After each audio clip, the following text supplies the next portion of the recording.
मुसाफिर न समझो मैं आया नहीं हो, बुलाया गया हो।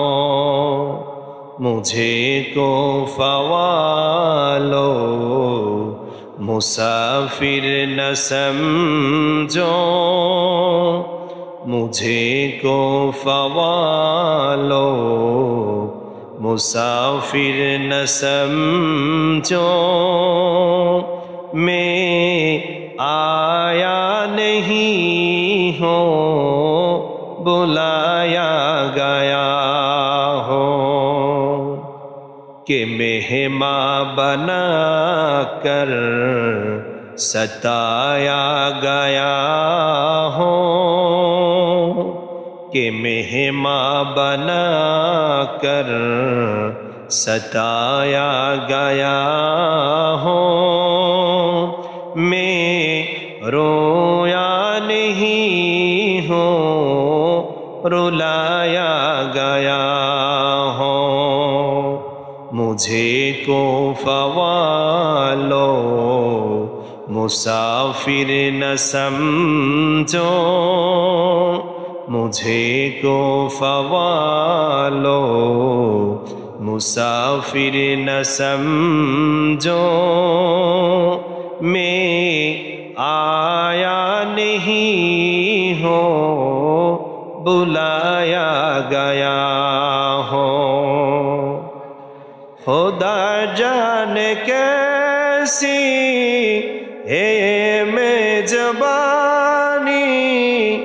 72 का सो कहे बंदे पानी।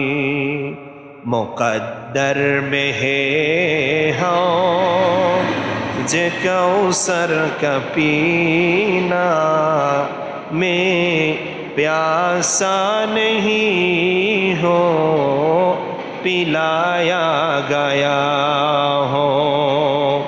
मुझे को फ़वालो मुसाफिर न समझो, मुझे को फ़वालो मुसाफिर न समझो। मैं आया नहीं हो, बुलाया गया हो। मैं आया नहीं हो, बुलाया गया हो। ला इलाहा इल्लल्लाह, ला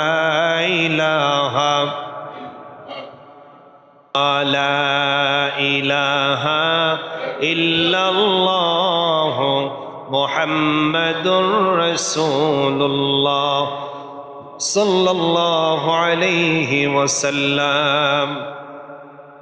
আলহামদুলিল্লাহ, আল্লাহ সুবহানাহু ওয়া তাআলা শুকর যে আল্লাহ রাব্বুল আলামিন আমাদেরকে দয়া করে মায়া করে মহান আল্লাহ সুবহানাহু ওয়া তাআলার ঘর মসজিদে এসে ক্বাবলাল জামা নামাজ আদায় করে রাসূল করিম সাল্লাল্লাহু আলাইহি ওয়াসাল্লামের ওপর দরুদ শরীফ এবং মহান আল্লাহ সুবহানাহু ওয়া তাআলার কিছু সময় জিকির করার তৌফিক দান করেছেন। এর জন্য সকলে অগণিত চিত্তে মন আবেগ উজাড় করে দিয়ে জবান খুলে বলি আলহামদুলিল্লাহ, জবান খুলে বলি আলহামদুলিল্লাহ। লক্ষটি দুরুদ সালাম চিশতিগড়ের সভাপতি শামসুল হিদায়াহ বদরুদ্দুজা সৈয়দ সাকালাইন ইমামুল মুরসালিন খাতামুন নবীন ওয়াল মুরসালিন আফতাবে নবুওয়াত শাহনশাহ রিসালাত হুজুর আকরাম নূর মুদস্সাম নূরুন আলা নূর হাবিবেনা শফিনা মাওলানা মুহাম্মদ সাল্লাল্লাহু আলাইহি ওয়াসাল্লামের ওপর, যাকে আল্লাহ সুবহানাহু ওয়া তাআলা আজ থেকে প্রায় ১,৫০০ বছর পূর্বে মক্কার জমিনে প্রেরণ করেছেন। মহান আল্লাহ রাব্বুল আলামিন আমাদেরকে দয়া করে মায়া করে শেষ নবীর উম্মত করে দুনিয়ায় পাঠিয়েছেন। এর জন্য জবান খুলে বলি আলহামদুলিল্লাহ। প্রিয় মুসল্লি ভাইরা, আমরা ধারাবাহিকভাবে মুহররমের 10 তারিখ নিয়ে আশুরার দিনের আলোচনা নিয়ে আমরা শুরু করেছিলাম, যে আলোচনা ইতিমধ্যে অনেক দূর আমরা পৌঁছে গিয়েছি। বাবা আদমের সৃষ্টি থেকে শুরু করে, বাবা আদমের তওবা থেকে শুরু করে, ইব্রাহিম খলিলুল্লাহ আগুন থেকে রেহাই পেলেন, নমরুদের সঙ্গে বিজয় হলেন, মূসা কালিমুল্লাহ নীল নদ পারি হলেন, ফেরাউনের সঙ্গে বিজয় হলেন, ইউসুফ আলাইহিস সালাতু ওয়াস সালাম জেল থেকে মুক্তি পেলেন। এইভাবে করে নূহ আলাইহিস সালাম 40 দিন তাম পৃথিবী ডুবেছিল, সেই প্লাবন থেকে মুক্তি পেলেন। ইউনুস নবী 40 দিন মাছের পেটে ছিলেন, সেখান থেকে মুক্তি পেলেন। এইভাবে করে আপনাদের সামনে ধারাবাহিকভাবে অনেক নবী এবং রসুলের আলোচনা শুনিয়েছি, যা এই মুহররমের 10 তারিখ কেন্দ্র করে মহান রব্বুল আলামিন ঘটিয়েছে। সুবহানাল্লাহ পড়ি। প্রিয় সুধী আমার, আরেকটি নবীর কথা বলবো, যে নবীর কথা আল্লাহ সুবহানাহু ওয়া তাআলা কুরআনুল কারীমে ইরশাদ করেছেন, যে নবীর নাম ছিল আইয়ুব নবী। যে আইয়ুব নবীকে আল্লাহ সুবহানাহু ওয়া তাআলা পরীক্ষায় ফেলেছিলেন। তার শরীরে এক ধরনের পোকা ছিল, আল্লাহর পরীক্ষা ছিল। 18 বছর তার গায়ে পোকা ছিল, 1-2 বছর না। সুবহানাল্লাহ। আল্লাহর নবীকে আল্লাহ পাক পরীক্ষা করেছেন। আইয়ুব আলাইহিস সালাতু ওয়াস সালামের দেহে পুরো শরীর শুধু পোকার ছিল। এমন অবস্থা হয়েছিল যে তার কাছে মানুষ আসতে চেত না। আইয়ুব আলাইহিস সালাতু ওয়াস সালাম আল্লাহর কাছে বললেন, আল্লাহ তুমি আমার পুরো দেহে পোকা দাও, অসুস্থ দাও, কিন্তু তোমার দেওয়া সেই জিহবা, যে জিহবা দিয়ে লা ইলাহা ইল্লাল্লাহর জিকির করি আল্লাহ, এই জিহবা তুমি পবিত্র রেখো। সুবহানাল্লাহ। পুরো দেহ তুমি আমাকে পোকা দাও, আমার কোনো আপত্তি নাই, তবে তোমার কাছে দরবার একটা ফরিয়াদ, এই যে জিহবা দিয়ে তোমাকে আমি ডাকছি, আল্লাহ বলে জিকির করছি, এই জিহবাকে তুমি আল্লাহ হেফাজত করো। সুবহানাল্লাহ। কেমন ঈমান ছিলেন, কেমন ধৈর্য ছিলেন। এরপরও আল্লাহর কাছে কেঁদে দিয়ে অধৈর্য হয় নাই, অধৈর্য হয় নাই, ধৈর্য ধারণ করেছে। আল্লাহ রাব্বুল আলামিন পরীক্ষা করলেন আইয়ুব আলাইহিস সালাতু ওয়াস সালামকে। এই আয়াতের ব্যাখ্যায় যে কথাটি সূরা সাদের 41 নম্বর আয়াতে আল্লাহ সুবহানাহু ওয়া তাআলা বলেন, ওয়াযকুর আবদানা আইয়ুবা ইয নাদা রাব্বাহু আন্নী মাসসানিয়াশ শাইতানু বিনুসবিন ওয়া আযাব। রব্বুল আলামিন সূরা সাদের 41 নম্বর আয়াতে আল্লাহ রাব্বুল আলামিন বলেন, আমি আইয়ুব আলাইহিস সালাতু ওয়াস সালাম, আমি আইয়ুবকে আমি আল্লাহ রাব্বুল আলামিন পরীক্ষায় ফেলেছিলাম। আইয়ুব আমার কাছে আহ্বান করলেন, আল্লাহ মাসসানিয়াশ শাইতানু বিনুসবিন ওয়া আযাব। রব্বুল আলামিন, শয়তান তো আমার সঙ্গে খারাপ ব্যবহার শুরু করে দিয়েছে। কেমন? এই আয়াতের ব্যাখ্যা এসছে যে আইয়ুব আলাইহিস সালাতু ওয়াস সালামের স্ত্রী ছিলেন, স্ত্রীকে ডেকে বলছেন, এ নবীর স্ত্রী, আমি একজন ডাক্তার, কবিরাজ, তুমি আমাকে বলো তোমার স্বামীর অসুস্থতাকে আমি দূর করে দেব। স্ত্রী, তিনি অনেক কষ্ট করেছেন স্বামীর জন্য, স্বামীর কাছে এসে বলেন, হে আল্লাহর নবী, আপনি যদি চান, এমন একজন ডাক্তার আছে, এমন একজন কবিরাজ আছে, যে কবিরাজ আপনাকে সুস্থ দান করবে। স্বামীটিকে বললেন, নবীটাকে বললেন, স্ত্রী, কোনো মানুষকে সুস্থতা দান করতে পারে না। সুবহানাল্লাহ বলবেন না? এখানেও পরীক্ষা আইয়ুব নবীর জন্য। আইয়ুব নবী দিকে বলছেন, স্ত্রী, কে সে? ডেকে নিয়ে আসো। শয়তান মানুষের সুরাত ধরে ডাক্তার সেজে আইয়ুব নবীর সামনে দাঁড়িয়েছেন। আইয়ুব নবী দেখেই বুঝে ফেলেছেন শয়তান। সুবহানাল্লাহ। সেই জন্য আইয়ুব নবী বলেছিলেন, শয়তান, আমি আল্লাহর কাছে বানা যাচ্ছি, আল্লাহ যদি সুস্থতা দান করে, ব্যাখ্যা এসছে যে আল্লাহ পাক যদি আমাকে সুস্থতা দান করে, সুস্থ হলে আমি শয়তান তোমাকে বেঁধে 100টা ব্যথাঘাত করব। সুবহানাল্লাহ। শয়তানকে বলছেন, আমি তোমাকে ধরে 100টা ব্যথাঘাত করব। তুমি আমার স্ত্রীকে পথভ্রষ্ট করতে চাচ্ছ, শিরকের দিকে ধাবিত করছো। এরপরেও আল্লাহর পয়গম্বর আইয়ুব নবী কি করে নাই? আল্লাহর কাছে বলেন, আল্লাহ অসুস্থতা দূর করে দাও। বলছে, আল্লাহ আমার জিহ্বাকে হেফাজত করো, আমার শরীর সম্পূর্ণ বুকায় ধরেছে, কোনো সমস্যা নাই, আল্লাহ আমার জিহ্বাকে ভালো রাখো। মহান রব্বুল আলামিন পয়গম্বরের এই কথা এত খুশি হলেন, রব্বুল আলামিন দেরি করলেন না। আল্লাহ বলেন, এই অসুস্থতা দূর হয়ে যাও। অমনি আল্লাহর পয়গম্বরের শরীর থেকে পোকাগুলি চলতে শুরু করলো। যেদিন আল্লাহর পয়গম্বর অসুস্থতা থেকে আল্লাহর পয়গম্বর মুক্তি পেয়েছিলেন, এই দিনটাও ছিল মুহররম মাসের 10 তারিখ। সুবহানাল্লাহ। এইভাবে করে যত নবী এবং রসুলের বড় বড় ইতিহাস ঘটনা কোরআন ও হাদিস থেকে আমরা পাই, বেশিরভাগ এই ঘটনাগুলি মহান রব্বুল আলামিন মুহররমের আশুরার 10 তারিখ ঘটনা ঘটিয়েছেন। সুবহানাল্লাহ। প্রিয় সুধী আমার, এইভাবে আপনাদের সব নবী রাসূলদের জীবনী থেকে কিছু কিছু করে পূর্বের জমায় বলেছি। যারা আলোচনাগুলি শোনেন নাই, আমার ফেসবুক আইডি থেকে লাইভ শুনতে পারবেন, এখনো আছে। বিশেষ করে এই আশুরার 10 তারিখ আমাদের জন্য একটি মেসেজ।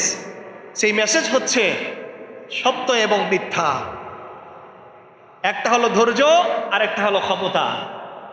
যে দিক নির্দেশনা দেখিয়ে দিয়েছেন আমার রাসূল সাল্লাল্লাহু আলাইহি ওয়াসাল্লামের কলিজার টুকরা নাতি ইমাম হুসাইন রাদিয়াল্লাহু তাআলা। সুবহানাল্লাহ। এই আলোচনাগুলি হয় না, সব নবী রাসূলদের আলোচনা হয়, শেষে এসে ইমাম হুসাইনের বেলা সবাই স্টপ হয়ে যায়। কিছু মানুষ আবার চিন্তা করে, ইমাম হুসাইনের কথা বলবো, আমাকে তো তারা শিয়া বলবে। শিয়া কি বলবে? শিয়া বলবে। শিয়াও হওয়া যাবে না। যেমন শিয়ারা ইমাম হুসাইন রাদিয়াল্লাহু তাআলার এই দুঃখ কষ্টের কথা স্মরণ করে ধারালো অস্ত্র দিয়ে পিঠে আঘাত করে আর কান্নাকাটি করে, রক্ত ঝরা। এটা করা যাবে না, এটা করা যাবে না। কিন্তু আপনি এই জিনিসগুলো কেন বাদ দিচ্ছেন? আজকের এই জুমায় দেখবেন সব মসজিদে কয়জন ইমাম সাহেব আলোচনা করেন ইমাম হাসান আর হুসাইন নিয়ে। কেন? ইমাম হাসান আর হুসাইন মুসলমান জাতিকে দেখিয়ে দিয়েছেন, ক্ষমতার লোভ না করে সত্যের উপর অটল থাকো, কিয়ামত পর্যন্ত সবাই তোমাকে স্মরণ করবে। সুবহানাল্লাহ। ইয়াজিদ শিক্ষা দিয়েছেন ক্ষমতার লোভ, আর হুসাইন শিক্ষা দিয়েছেন ধৈর্য ধারণ করে নানার ইসলামকে জীবিত রাখার জন্য জীবন দিয়ে দেওয়া। এখানে পার্থক্য করে দিয়েছেন মুসলমান এবং মুনাফিক। আমরা সেই কারবালা নিয়ে কিছু কথা বলবো, যে আলোচনাগুলি ওলামায়ে কেরাম গবেষণা পড়ছে না বলছেও না মানুষের কাছে। একদল হয়ে যাচ্ছে শিয়া, আরেক দল হয়ে যাচ্ছে ওয়াহাবি। একদল হয়ে যাচ্ছে শিয়া, আরেক দল মানুষ হয়ে যাচ্ছে ওয়াহাবি। একদল চাচ্ছে হলো আলীকে নবী মানা, আরেক দল চাচ্ছে নবী, সাহাবায়ে কেরাম এবং ইমাম হাসান হুসাইন এগুলো কিছু না। এই শিক্ষা আমার আপনার মাঝে দিচ্ছে মহান রব্বুল আলামিন। ইমাম হাসান আর হুসাইনকে ইসলামের জন্য কুরবান করে দিয়েছেন, ইসলামের জন্য কবুল করেছেন। যে ইমাম হাসান আর ইমাম হুসাইন রাদিয়াল্লাহু তাআলা এমন ছিলেন, আল্লাহর প্রিয় বান্দা ছিলেন, যে ইমাম হাসান আর হুসাইন দুনিয়াতে আগমনের আগে মা ফাতেমা এবং আলী রাদিয়াল্লাহু তাআলার বিয়ে হয়ে গেল। এমন দুইজনের সঙ্গে বিয়ে হয়ে গেল যে পৃথিবীতে মহান আল্লাহ সুবহানাহু ওয়া তাআলার ঘর কাবা ঘরের ভিতরে একজন মানুষ জন্মগ্রহণ করেছিল। এই জন্মগ্রহণ করার ব্যক্তির নাম হলো হযরত আলী রাদিয়াল্লাহু তাআলা। সুবহানাল্লাহ। আপনি আমি যে কাবা ঘর তোয়াফ করি, যে কাবা ঘর, এই ঘরের ভিতরে জন্মগ্রহণ করেছিল ইমাম হযরতে আলী রাদিয়াল্লাহু তাআলা। আবার বাইতুন নূর, রসুলের নূরের ঘরে জন্মগ্রহণ করেছিল খাতেনু জান্নাত ফাতিমাতুজ জোহরা রাদিয়াল্লাহু তাআলা আনহা। মহান রব্বুল আলামিন হযরত আলীকে সম্মান দান করলেন। আল্লাহর হাবিব বললেন, আলী তুমি হলা আসাদুল্লাহিল গালি, সকল মানুষের সামনে তুমি হলা সিংহ। আবার ফাতেমার বেলায় বললেন, আমার মেয়ে হলো জান্নাতের মহিলাদের সরদার। একদিকে আলী, আরেকদিকে হলো ফাতেমা। আল্লাহর হাবিব বলেন, আনা মাদিনাতুল ইলম আলিউন বাবুহা, আমি হলাম এলেমের শহর, আর সেই শহরের দরজা যদি থাকে সেই শহরের দরজা হলো আমার আলী। সুবহানাল্লাহ, আমার আলীর সঙ্গে ফাতেমার বিয়ে হয়ে গেল। এমন দুইজনের সঙ্গে বিয়ে হলো, মানুষ বলে যেমন বাবা তেমন মা, সেই ঘরের সন্তান কেমন হবে? সুবহানাল্লাহ বলবেন না? এর জন্য মানুষ বলতেন মারাজাল বাহরাইনি ইয়ালতাকিয়ান, দুই সমুদ্রের মিলন মেলা, দুই সমুদ্র মিলে গিয়েছে। সুবহানাল্লাহ। একটা হলো ইলমের শহর, আরেকটা হলো জান্নাতের মহিলাদের সর্দার। দুইজনের মাঝখান থেকে আমার আল্লাহ পাক ইমাম হাসান আর হুসাইনকে দুনিয়ায় পাঠালেন। সুবহানাল্লাহ। ইমাম হুসাইন দুনিয়াতে আগমন করলেন। আগমন করার সময় আল্লাহর হাবিব উম্মে সালামাকে ডেকে বললেন, উম্মে সালামা, আমার হুসাইন দুনিয়াতে আগমন করবে। উম্মে সালামাকে আমার কোলে সবার আগে তুলে দিবা, কারণ এই আমার হুসাইনের জন্য আমি কম্বল তুলার একটা কোল বানিয়েছি, আমার কোলে এনে দিবা। আমি আমার হুসাইনকে সবার আগে আদর করব। সুবহানাল্লাহ। ইমাম হুসাইন রাদিয়াল্লাহু তাআলা জন্মগ্রহণ করলেন। মা ফাতেমা প্রচুর পরিমাণে অসুস্থ। মা ফাতেমা এমন অসুস্থ হয়ে গেলেন, ইমাম হুসাইনকে খেতে দিতে পারছে না, খাবার খাওয়াতে পারছে না। আল্লাহর হাবিবকে বলা হলো, ইয়া রাসূলুল্লাহ, আপনার নাতি হুসাইনকে খাবার দেওয়া হচ্ছে না কেন? ফাতেমা অসুস্থ হয়ে পড়েছে। মা ফাতেমা অজ্ঞান, অসুস্থতা হওয়ার কারণে আল্লাহর হাবিব নিজের কোলে নিলেন এবং আল্লাহর হাবিব তার নিজের শাহাদাত আঙ্গুলি, এই নবুয়তের আঙ্গুলি ইমাম হুসাইনের মুখে দিয়ে দিলেন। ইমাম হুসাইনের কান্না থেমে গেল, ইমাম হুসাইনের পেট ভরতে শুরু হয়ে গেল। নবীর হাতের বরকত। নবী যুদ্ধে গিয়েছেন, পানি লাগবে, রাসূল সাল্লাল্লাহু আলাইহি সাল্লাম বলছে এই বালতি থেকে পানি নিয়ে নাও। রাসূল বালতিতে হাত দিয়েছেন, যুদ্ধের হাজার মানুষ পানি নিয়েছে, গোসল করেছে, হাজতের কাজ পূরণ করেছে, এরপরও বালতি থেকে পানি এক ফোঁটা পরিবর্তন হয় না। ইসেরকম সুবহানাল্লাহ। সেই নবী ইমাম হুসাইনের মুখে হাত দিয়েছেন, আঙ্গুলি দিয়েছেন, ইমাম হুসাইনের ক্ষুধা নিবারণ হয়েছে। সুবহানাল্লাহ।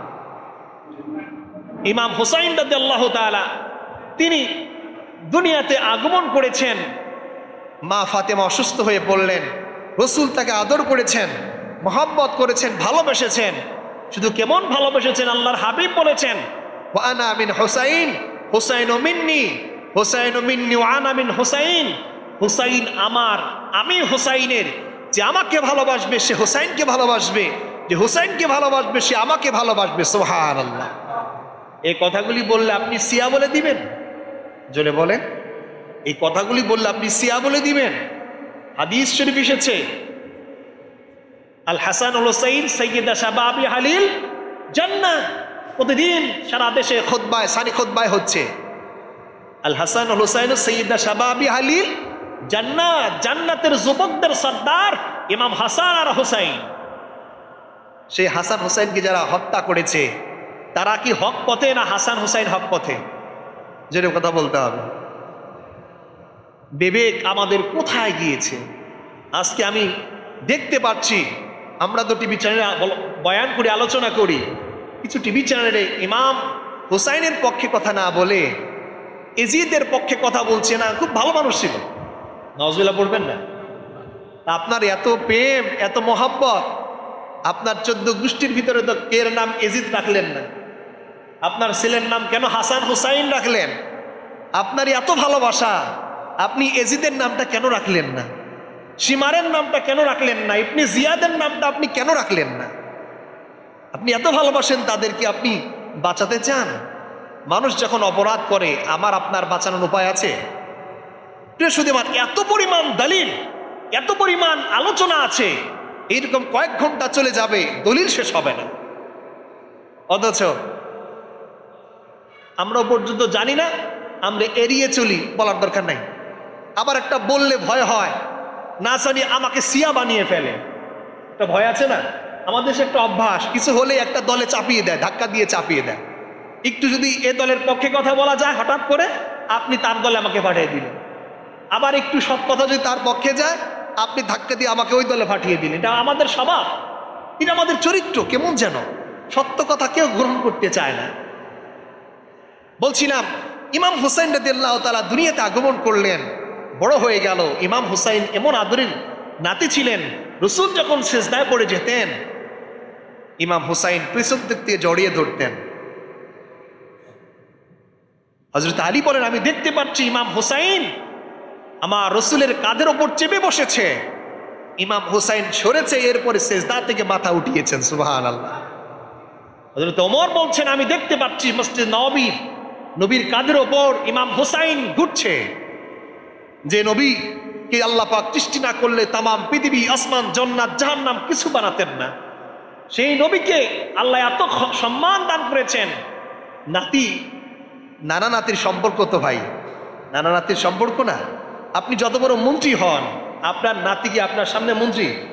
যেটা বলেন, আপনার নাতি তো নানা, সেটা প্রধানমন্ত্রী হোক আর এমপি হোক, মন্ত্রী হোক, নাতি যদি লাভ দিয়ে মন্ত্রী সাহেবের কাঁধে উঠে, আপনি রাগ করবো? বলবো যেটা নানা নাতিনের মোহাম্মত। সুবহানাল্লাহ। রসুলের কাঁধের উপর হুসাইন বসে গেছেন। আমার আল্লাহ বলছেন, রসুল আপনি সেজদা থেকে মাথা উঠাবেন না, সেজদা দেন, আমার হুসাইন সরবে, এরপর আপনি সেজদা থেকে মাথা উঠাবেন। এর জন্য মহান রব্বুল আলামিন হুসাইনের ব্যাপারে এত পরিমাণ আলোচনা কোরআন এবং হাদিসে রয়েছে। আল্লাহ রাব্বুল আলামিন বলেন, ইন্নাল্লাযীনা ইউযুনাল্লাহা ওয়া রাসূলাহু লা'আনাহুমুল্লাহু ফিদ দুনিয়া ওয়াল আখিরাহ ওয়া আ'আদ্দা লাহুম আযাবাম মুহিনা।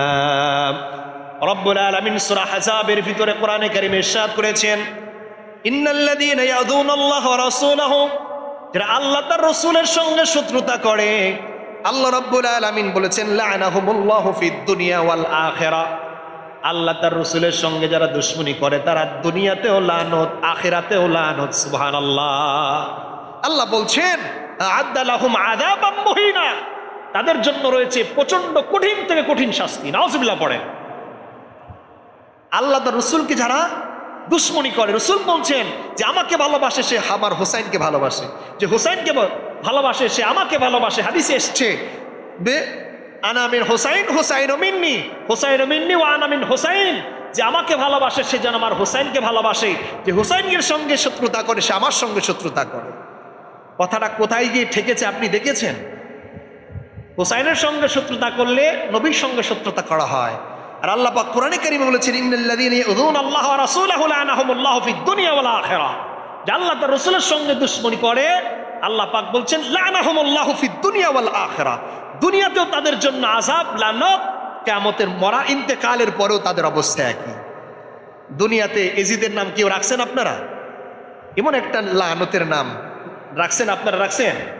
রাখবেন আপনারা? সীমারের নাম আপনি রেখেছেন? আল্লাহ লানত করে দিয়েছেন। দুনিয়া তাদেরকে কেউ ভালোবাসবে না, ইন্তেকাল হয়েছে, মৃত্যুর পরেও তাদের কেউ ভালোবাসবে না। আল্লাহ পাক নিজে বলেছেন, লা'আনাহুমুল্লাহু ফিদ দুনিয়া ওয়াল আখিরাহ, দুনিয়াতে লানত, আখিরাতেও লানত। সুবহানাল্লাহ পড়েন। মহান রব্বুল আলামিন বলছে, আমি এবং আমার রাসূলের সঙ্গে যারা দুশমনী করে তাদের জন্য লানত। আবার আল্লাহ রাসূল বলেছেন, আনা মিন হুসাইন হুসাইন ও মিন্নি, হুসাইন আমার, আমি হুসাইনের। যে হুসাইনকে ভালোবাসে সে আমাকে ভালোবাসে, যে আমার হুসাইনকে ভালোবাসে না সে আমাকেও ভালোবাসে না। অতএব নবীর নাতির সঙ্গে যারা দুশমনী করছে, সরাসরি আল্লাহ তার রাসূলের সঙ্গে দুশমনী করেছে। সূরা শুআরা 23 নম্বর আয়াতে আল্লাহ রাব্বুল আলামিন বলেছেন, কুল লা আসআলুকুম আলাইহি আজরান ইল্লাল মাওয়াদ্দাতা ফিল কুরবা। সুবহানাল্লাহ পড়ে। কথাগুলি নোট করে রাখেন যে হুজুর কথাগুলি কই পাচ্ছেন আপনারা, আমরা তো এগুলি শুনি না কখনো। সূরা শুআরা 23 নম্বর আয়াতে আল্লাহ পাক বলছেন, কুল লা আসআলুকুম আলাইহি আজরান ইল্লাল মাওয়াদ্দাতা ফিল কুরবা। আমার রাসূল, আমার আল্লাহ বলছেন, নবী আপনি বলেন, লম্বা আয়াতের মাঝখানে অংশ বলছি, রাসূলকে বলছেন, নবী আপনি বলেন উম্মতদেরকে, তোমাদের জন্য মদিনার রাজত্ব দিলাম, রোম আমি পারস্য জয় করলাম, ইরাক, আফগানিস্তান, তুরস্ক সব জয় করে পুরো আরব জাতিকে আমি আল্লাহ রাসূল ইসলাম স্টেট কায়েম করলাম, কায়েম করে সব ক্ষমতা তোমাদের হাতে ছেড়ে দিলাম। এ সাহাবায়ে কেরাম, তোমাদের কাছে আমি কিছুই চাই না, একটা জিনিস চাই। আল্লাহ সে কথা কোরআন কারীমে বলেছেন সূরা শুআরা 23 নম্বর আয়াতে, কুল লা আসআলুকুম আলাইহি আজরান ইল্লাল মাওয়াদ্দাতা ফিল কুরবা, আমি কিছুই চাই না তোমাদের কাছে, একটা জিনিস চাই, ইল্লাল মাওয়াদ্দাতা ফিল কুরবা, আমার আহলে বায়াতের সঙ্গে ভালো ব্যবহার করবে। ভুলে গেছেন, জাতি ভুলে গেছে, মুসলমান জাতি ভুলে গেছে। কষ্ট লাগে, এই মেম্বারে বসে ইমাম হোসেনের বিরুদ্ধে কথা বলে, তাদের ক্ষমতার লোভ ছিল, নাউজুবিল্লাহ পড়বেন না। এই মেম্বারে বসে, টিভি চ্যানেলে বসে এজিদের পক্ষে কথা বলে, রহমাতুল্লাহ আলাইহি বলে, নাউজুবিল্লাহ।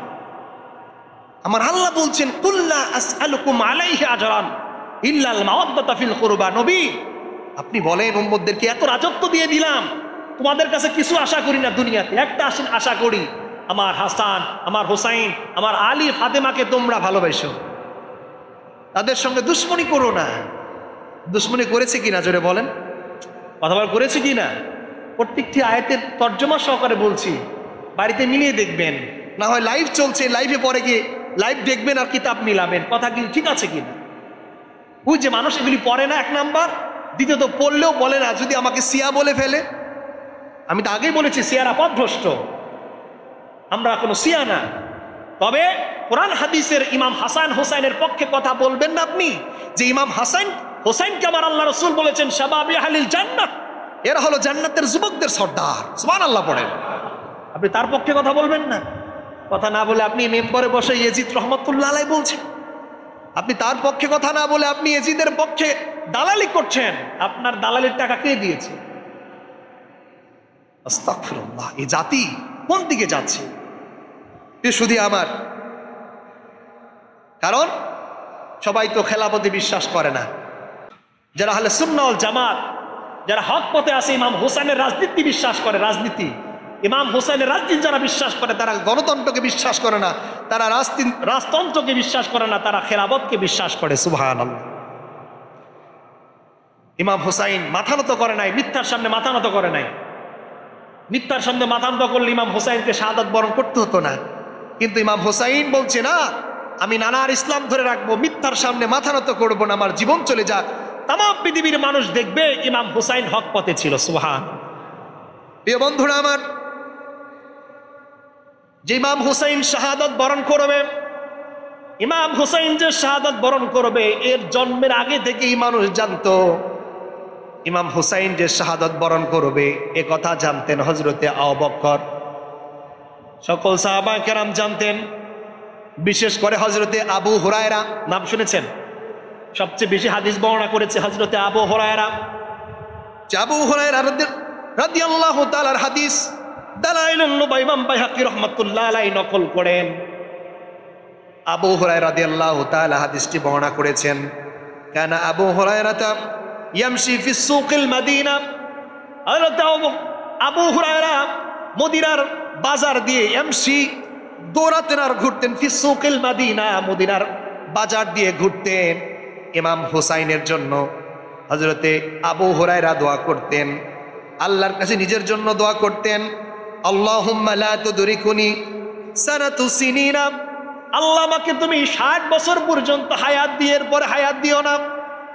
ইমাম আবু হুরায়রা রাদিয়াল্লাহু তাআলা জানতেন 60 হিজরির পরে একটা হিজরি আসবে 61 হিজরি, যে 61 হিজরিতে ইমাম হুসাইনকে হত্যা করা হবে। এর জন্য আবু হুরায়রা আল্লাহর কাছে দোয়া করতেন, আল্লাহ তুমি আমাকে আগেই দুনিয়া থেকে বিদায় করে নিও, 60 হিজরির পরে আর বেঁচে থাকতে চাই না। ইমাম বাইহাকী সেই হাদিসটি নকল করেছেন। সর্বশেষ কি দোয়া করেছেন দেখেন, আল্লাহুম্মা লা তুদরিকনি ইমারাতিস সিবিয়ান, আর আল্লাহ তোমার কাছে দোয়া করি 60 হিজরির পর যুবকদের শাসন আসবে, যুবকদের শাসন আসবে, আল্লাহ এই যুবকদের শাসন আমাকে দেখায়ও না, মানে এজিদের শাসন আমাকে আল্লাহ তুমি দেখাইও না। সুবহানাল্লাহ পড়ে। নবীর নাতি দুনিয়া থেকে বিদায় হবে, আবু হুরায়রা বলছেন আল্লাহ তুমি 60 হিজরির পর আমাকে আর দুনিয়াতে রেখো না। হ্যাঁ, ইমারাতিস সিবিয়ান, আর যুবকদের যে শাসন হবে মক্কাতে, মদিনাতে, পুরা স্টেটে, আল্লাহ তুমি সেই পর্যন্ত আমাকে হায়াত দিও না। সুবহানাল্লাহ। সত্যি হলো আবু হুরায়রা রাদিয়াল্লাহু তাআলা 60 হিজরিতে দুনিয়া থেকে বিদায় হয়ে গেলেন। শুধু তাই না বন্ধুরা আমার, ইমাম হুসাইন রাদিয়াল্লাহু তাআলাকে যখন শাহাদাত বরণ করা হবে, ইমাম হুসাইন রাদিয়াল্লাহু তাআলা 9 হিজরি 9 মুহররম রাতের বেলায় তার সবাইকে ডেকে বলছেন 72 জনের কাফেলা, তোমরা যদি চাও আজকে রাতের বেলায় তোমরা আবার মদিনায় ব্যাক করো, কিন্তু আমি যাব না, তোমরা তাড়াতাড়ি মদিনায় চলে যাও। 72 জনের কাফেলা ইমাম হুসাইনকে ডেকে বলছেন, হুসাইন, আমরা মদিনায় থেকে আপনার কাছে এসেছি এই পর্যন্ত কারবালা ময়দানে, আমরা আপনাকে রেখে চলে যেতে পারি না, আপনি যেখানে যাবেন আমরাও সেখানে যাব। ইন্তেকাল যদি হয়, শাহাদত যদি বরণ করতে হয়, আমরা শাহাদত বরণ করব, কিন্তু রাতের বেলায় পালিয়ে আমরা মদিনায় যাব না। সুবহানাল্লাহ। ইমাম হুসাইন রাদিয়াল্লাহু তাআলা বলছেন, মদিনা না গেলে কালকে কারবালার ময়দানে ব্যবহার ভালো হবে না, কারণ এজিদ চায় ক্ষমতা, আমি চাই আমার নানার ইসলাম। এজিদ আমাকে হত্যা করবে, আমার মাথা 2 ভাগ করে ফেলবে, আর এই 2 ভাগ করে এজিদ ক্ষমতা বসবে, অতএব তোমরা আমার সঙ্গে শাহাদত বরণ করতে হবে। 72 জনের কাফেলা একদিকে বললেন, ও আল্লাহর পয়গম্বরের নাতি, শুনেন, যেহেতু আপনিও শাহাদত বরণ করবেন, আমাদের মনে আর কোনো কষ্ট নাই, আমরাও দুনিয়া থেকে বিদায় হয়ে যাব। তাই হয়ে গেল, ফুরাত নদী বন্ধ হয়ে গেল। ইমাম হুসাইন ফোরাত নদীর পানি আনতে যাবে, কিন্তু ফোরাত নদী চতুর্দিকে সেনাবাহিনী দিয়ে দাঁড় করিয়ে রেখেছেন। পানির যন্ত্রণা ইমাম হুসাইন সন্তানের জন্য বারবার চেয়েছেন, একটু অনুমতি দাও, পানি এনে আমার কলিজার টুকরা আমার সন্তানকে একটু পানি পান করাবো। কিন্তু এজিদের বাহিনী সেই পানি পান করতে দেয়নি। মহান রব্বুল আলামিন এই কথাগুলি কোরআন এবং হাদিসে এত পরিমাণ বর্ণনা করেছেন, অথচ আমরা আজ বুঝতে পারছি না। ইমাম হুসাইন পানির জন্য এমন অবস্থা হয়ে গেল, ছোট বাচ্চা পর্যন্ত পানি না পেয়ে দুনিয়া থেকে বিদায় হয়ে গেল। ইমাম হুসাইন রাদিয়াল্লাহু তাআলা শাহাদাত বরণ হয়ে গেল। ইমাম হুসাইনের মাথার চুল মোবারক ধরে কান বাবরি পর্যন্ত চুল ছিল, চুলের মুঠি ধরে কল্লাটা আলাদা করে যখন উঁচা করে নিয়ে আসলেন, দামেস্কে নিয়ে যাবে, এই হুসাইনের মাথা মুবারক যখন ধরে রওনা হয়ে গেল, সেই জামানা এমন পরিস্থিতি হয়েছিল, এমনও ঘটনা ঘটেছে, যখন তারা দামেস্কে রওনা হয়ে গেল রোম সম্রাটের এলাকা দিয়ে, রোম সম্রাটের এলাকায় গিয়ে বিশাল একটা প্রাচীর দেখতে পেলেন। প্রাচীর, সেই প্রাচীরে একটা কবিতা লেখা দেখতে পেলেন। কবিতা দেখে সকল মানুষ দাঁড়িয়ে গেলেন, হায় হায়, এটা কি? সুবহানাল্লাহ। যে কথাটি আল বিদায়া ওয়ান নিহায়া ইবনে কাসির রাহমাতুল্লাহ আলাইহি তার সিরাত গ্রন্থের ভিতরে বর্ণনা করেছেন যে মহান রব্বুল আলামিন ইমাম হাসান আর হুসাইনের ব্যাপারে, ইমাম হুসাইনের ব্যাপারে আগে থেকে মানুষদেরকে বলে দিয়েছেন, তারা মানুষ জানতো।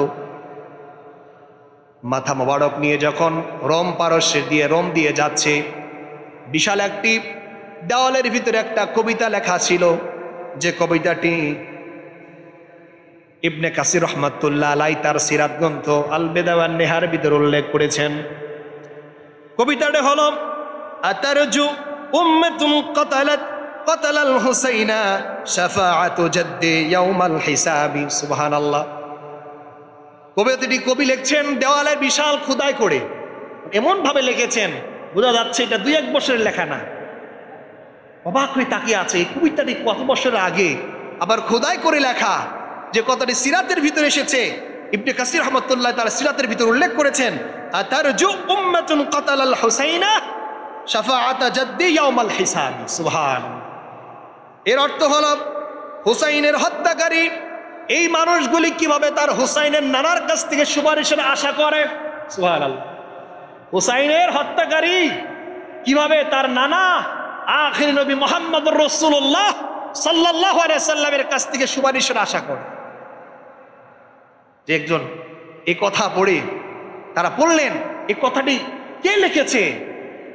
এলাকাবাসী বললেন, এই কথাটি 1 বছর নয়, 2 বছর নয়, তোমাদের নবী মুহাম্মদ সাল্লাল্লাহু আলাইহি সাল্লামের জন্মের আরো 300 বছর আগের লেখা এই লেখা।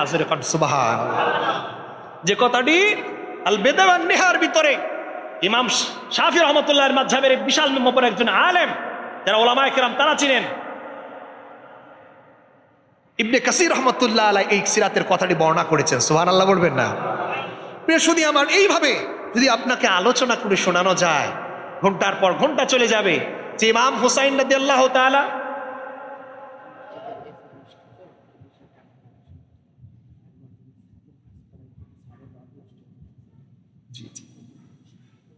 যে প্রিয় সুধী আমার, একটু দেরি হয়ে গেলে আপনাদের সমস্যা কষ্ট হবে, আলোচনা বাড়াবো না, শুধু কথা বলবো যে আল্লাহ সুবহানাহু ওয়া তাআলা বলছেন কুল লা আসআলুকুম আলাইহি আজরান ইল্লাল মাওয়াদ্দাতা ফিল কুরবা। আল্লাহ বলছে নবী আপনি বলেন তোমাদের কাছে কিছু চাই না, চাই শুধু আমার ইমাম হাসান হোসাইন আলী ফাতেমাকে তোমরা একটু ভালোবাসবে, সম্মান করবে, তাদের সঙ্গে দুশ্মনী করবে না। সুবহানাল্লাহ। কিন্তু আমরা সেই ওয়াদা রাখতে পেরেছি? যেটা বলেন ওয়াদা রাখতে পেরেছি? ওয়াদা রাখতে পেরেছি? আপনি যদি আরেকটু কথা বলি, আজকে একটু নামাজ দেরিতে হয়ে গেলে খুব কষ্ট হবে বাবা, মানে এটি এত পরিমাণ আলোচনা আছে এখানে যে আলোচনা আরো 5টা 10টা জমা আলোচনা বোঝানো উচিত, তাহলে আপনি বুঝবেন। নাহলে আপনি এক দল শিয়া হয়ে যাবেন, আর না হয় আপনি ওহাবি হয়ে যাবেন, দুটো একটা হয়ে যাচ্ছেন। যে ইমাম হুসাইনকে আমি এর আগের 1 বছর আগে জুমায় বলেছিলাম, যে ইমাম হুসাইনকে শাহাদত করে পায়ের কাছে, সিংহাসনের পায়ের কাছে এজিদ মস্তক মুবারক রেখে বলছিলেন, এ হুসাইন তোমার আজকে সেই রাজত্ব, তোমার আজকে সেই মোহাব্বত, তোমার সেই মোহাব্বতের লোকগুলা কই? রাসূল সাল্লাল্লাহু আলাইহি সাল্লামের কলিজার টুকরা নাতির দাঁতের ওপর লাঠি দিয়ে আঘাত করছেন। একজন সাহাবী ছিলেন বৃদ্ধ, দাঁড়িয়ে বলছেন, এই এজিদ তুমি কি করছো? যে রসুলকে আমি দেখেছি ওই হুসাইনের মুখে হাজার হাজার বার রসুল চুমু দিয়েছে, তুমি সেই জায়গায় বাড়ি দিচ্ছ? সে উঠে চলে গেলেন। সাহাবায়ে কেরাম, একজন বিধর্মী ছিলেন খ্রিস্টান, তিনিও চলে গেলেন, যে আমরা তো ঈসা নবীর যেদিক দিয়ে ঘোড়া চালিয়ে যায় সেই ঘোড়ার পায়ের ছাপকেও সম্মান করি, আর তুমি সেই ইমাম হুসাইন রাদিয়াল্লাহু তাআলাকে হত্যা করেছো, গলা কেটেছো, পায়ের নিচে রেখেছো, আবার ওই মুখে আঘাত করছো যে জায়গায় নবী 1000 বার চুমু দিয়েছে। শুধু কি তাই, কাক ডাকছে, কাক, কাককে এজিদ ডেকে বলছেন, এ কাক তুমি ডাকো আর নাই ডাকো, আমি হুসাইনকে হত্যা করে আমার দাদার প্রতিশোধ আমি নিয়েছি। নাউজুবিল্লাহ পড়ে। দাদার প্রতিশোধ বুঝেছেন আপনারা? বুঝেছেন? বুঝেন নাই তো কিভাবে মুসলমান বলেন এজিদকে? এর জন্য অনেক মুস্তাহিদ, খালি হানাফি মাযহাবের ইমামরা তাকে কাফের বলে নাই, অনেক মুস্তাহিদ ইমাম তাকে কাফের বলেছেন। কেন? যে কথাটি রুহুল মানিতে এসেছে, যে নাইবাল গোরাব, কাক যখন ডাকছে, কাককে ডেকে বলেন, কাক তুমি ডাকছো, আমি হুসাইনকে শেষ করে দিয়েছি, আমার দাদার মৃত্যুর প্রতিশোধ নিয়েছি। দাদা হলো বদর যুদ্ধে আবু জেহেলের সাথী ছিল, এজিদের দাদা। কিন্তু মুআবিয়া রাদিয়াল্লাহু তাআলার ব্যাপারে আমাদের কোনো কথা নাই। মুআবিয়া রাদিয়াল্লাহু তাআলা একজন জলিল কদর সাহাবী ছিলেন। আলহামদুলিল্লাহ পড়েন। আকীদা বিনষ্ট করা যাবে না। মুআবিয়া রাদিয়াল্লাহু তাআলা ছিলেন একজন টাটকা সাহাবী, সাহাবীদের ভিতরে অন্যতম একজন সাহাবী ছিলেন। আল্লাহ পাক তাকে রাদিয়াল্লাহু তাআলা আনহু ওয়া রাদিয়া আন, আল্লাহ পাক তাদের উপর শান্তি বর্ষিত। মুআবিয়া রাদিয়াল্লাহু তাআলা ছিলেন একজন সাহাবী, এর ব্যাপারে কোনো কথা বলা যাবে না। এজিদের ব্যাপারে এজিদ বলছে, ওই বদর যুদ্ধের সময় দাদাকে হত্যা করেছিল, মুসলমানরা বদর যুদ্ধে জয়লাভ করেছিল, আবু জেহেল সহকারে 70 জনকে হত্যা করে কূপে ফেলে দিয়েছিল, এজিদের দাদা ছিল, সেই রাগটা ছিল। তার মানে কথাকে আপনি বুঝেন যে দাদার মৃত্যুর প্রতিশোধ নিয়েছে, তার মানে এই এজিদ রসুলের রেসালাত, রসুলের কালেমাইকে বিশ্বাস করে নাই। কথা ঠিক আছে না? দাদার যখন প্রতিশোধ নিয়েছে, দাদা ছিল কাফের, দাদার প্রতিশোধ নিয়েছেন মানে কি, তিনি মুসলমান যে আছেন, রিসালাত, নবীর নবুয়াত রিসালাতকে বিশ্বাস করে না। এইরকম অনেক আলোচনা আছে, আমরা কয়েকটি কথা পরের জন্য আলোচনা করবো ইনশাআল্লাহ। প্রিয় সুধী আমার, এর জন্য ইমাম হাসান হোসেনের ব্যাপারে আমরা এইটুকু ভালোবাসবো, আল্লাহ তাদের দোয়া করার জন্য তো আমার কিছু নাই, তাদের দোয়া করে আমার আপনার লাভ কি? তাদের কোনো লাভ নাই। তাদেরকে আল্লাহ পাক ঘোষণা দিয়েছেন শাবাবি আহলিল জান্নাহ, যুবকদের সর্দার। আমরা তাকে ভালোবাসবো কেন? আমাদের লিডার, নেতা হিসাবে। কারণ রাসূল বলেছেন তারা হবে জান্নাতের সর্দার, তাদের পতাকার তলের নিচ দিয়ে ছাড়া কোনো মানুষ জান্নাত যেতে পারবে না। অতএব আমরা তাদের জন্য হাজারি করে, কান্নাকাটি করে রক্ত ঝরাবো না, আমরা তাদের জন্য আল্লাহর কাছে দোয়া করবি সালেহ সবে, আল্লাহ আমাদেরকে তাদের উসিলায় মাফ করো, তাদের পতাকা তলের দাঁড়ানোর তৌফিক দান করো, আমিন বলেন। আমরা তাদের জন্য হাওমা করে কেঁদে রক্ত ঝরাবো না, এটা আমাদের আহলে সুন্নাত ওয়াল জামাতের কাজ না। মনে থাকবে ইনশাআল্লাহ। প্রিয় সুধী আমার, অনেক কথা বলে